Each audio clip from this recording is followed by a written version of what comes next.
আপনি জানেন কি? প্রতিদিনের পাউরুটি, বিস্কিট বা কেক আপনার শরীরের জন্য কতটা ক্ষতিকর হতে পারে। আপাতদৃষ্টিতে দেখতে নিরীহ এই খাবারগুলোর মাঝে লুকিয়ে আছে অদৃশ্য বিষ। গবেষণা বলছে বেকারির খাবার দীর্ঘমেয়াদে খেলে ক্যান্সারের ঝুঁকি বেড়ে যায়। এর প্রধান কারণ হল পটাশিয়াম ব্রোমেট এবং অ্যাক্রিলামাইড।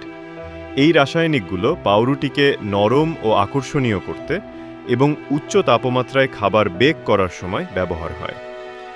বিশ্ব স্বাস্থ্য সংস্থা WHO এই রাসায়নিকগুলোকে মানবদেহের জন্য সম্ভাব্য কার্সিনোজেন বা ক্যান্সার সৃষ্টিকারী উপাদান হিসেবে চিহ্নিত করেছে। তাই আজ থেকেই সচেতন হন। বাজারের প্যাকেটজাত বেকারি খাবার যতটা সম্ভব এড়িয়ে চলুন। তার বদলে তাজা ফল, শাকসবজি এবং বাড়িতে তৈরি স্বাস্থ্যকর খাবার বেছে নিন, কারণ আপনার সুস্থতা আপনার হাতেই।